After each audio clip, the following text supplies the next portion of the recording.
अगर आप प्रेग्नेंट हो और आपके दिमाग में ये चल रहा है कि अरे यार मेरा सी सेक्शन होने वाला है, बहुत सारी प्रॉब्लम्स होगी, परेशानियाँ होगी, ब्ला ब्ला ब्ला, लोगों ने आपको बहुत डरा के रखा है कि अब तो आपको ज़िंदगी भर मुश्किल सहन करनी पड़ेगी, तो इस वीडियो को स्किप मत करना, क्योंकि आज मैं आपसे डर के बारे में नहीं, सी सेक्शन के सच के बारे में बात करने वाली हूँ।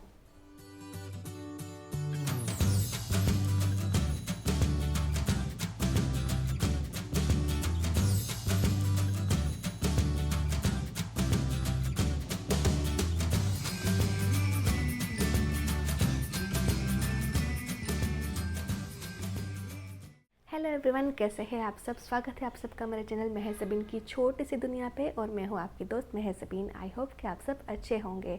जैसा कि आप सब जानते हो कि मैं अपने सेकंड बेबी के साथ प्रेग्नेंट हूँ और मैं फाइनली अपने फाइनल ट्राइमेस्टर में हूँ और मेरी एक 7 साल की बेटी भी है। आज मैं आपके साथ जो शेयर करने वाली हूँ वो कोई गूगल ज्ञान नहीं है, वो मेरे पर्सनल एक्सपीरियंस, फियर्स और लर्निंग का मिक्सअप है और प्लस ये जानकारी जो है वो मेरे डॉक्टर के थ्रू ली गई है।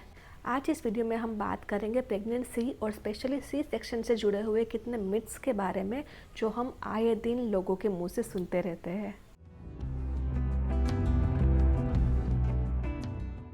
सबसे पहला और सबसे कॉमन मिथ जो है वो है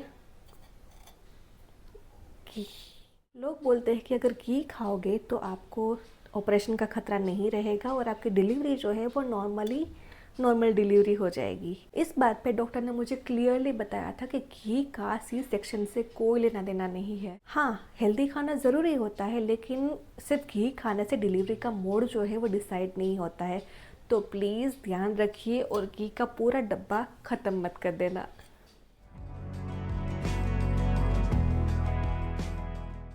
पहला बच्चा सी सेक्शन से हुआ तो दूसरा बच्चा भी सी सेक्शन के थ्रू ही होगा। बहुत बार ये चीज़ भी सुनी है ना।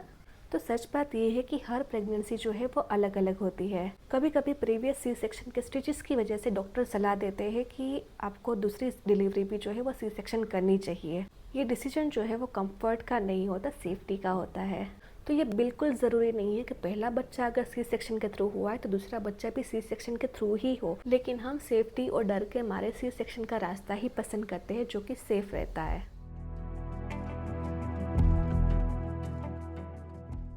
अब बात करते हैं बॉडी चेंजेस की। जब मेरा पहली बार सी सेक्शन हुआ था तब मुझे भी लोगों से सुनने को मिला था कि सी सेक्शन अगर हो तो पेट कभी अंदर नहीं जाता और वो बड़ा सा ही रहता है।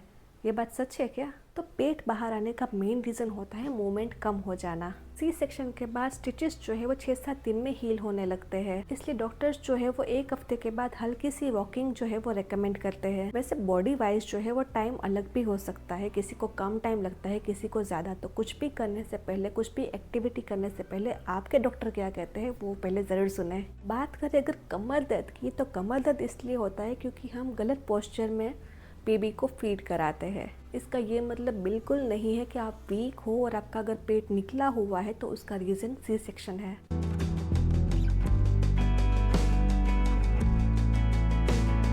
अगला मिथ जो है वो है बेबीज़ के बारे में। लोग कहते हैं कि अगर सी सेक्शन हुआ है तो वो बेबीज़ ज़्यादा बीमार रहते हैं। ये एक ऐसा मिथ है जो मम्मीज़ को ज़्यादा टेंशन देता है और इमोशनली हर्ट भी कर देता है।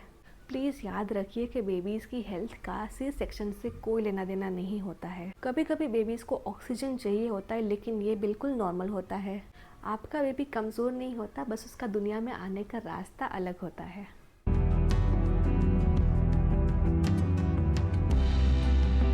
एक मिथ ये भी सुनने मिलता है कि अगर सी सेक्शन हो तो ब्लड की ज़रूरत ज़्यादा पड़ती है और ब्लड चढ़ाना भी पड़ता है। इसके बारे में अगर बात करें तो सी सेक्शन में हर केस में ब्लड चढ़ाना ज़रूरी नहीं होता है। ये सिर्फ उन केसेस के लिए है जहाँ पे ब्लीडिंग ज़्यादा हुआ हो।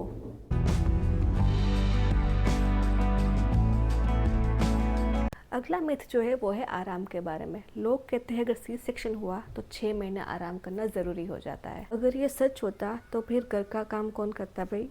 तो इस बात पे डॉक्टर कहते हैं कि आप अपना रूटीन जो है वो आराम से कर सकते हो, बस 6 महीने तक वेट ज़्यादा नहीं उठाना है। मेरे डॉक्टर ने मुझे ये भी बताया कि ऑपरेशन के 10 दिन तक मुझे ज़्यादा ध्यान रखना है और फिर धीरे धीरे आराम से हम अपनी रूटीन लाइफ जो है वो स्टार्ट कर सकते हैं।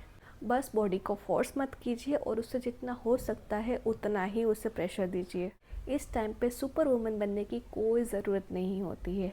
और अगेन हर किसी की बॉडी अलग अलग होती है, तो रिकवरी टाइम जो है वो ऊपर नीचे हो सकता है। तो अपने डॉक्टर की सलाह के हिसाब से ही आगे बढ़े और अपने काम करें। तो ये सब थे वो मिथ्स जिनके बारे में हम आए दिन लोगों से सुनते रहते हैं।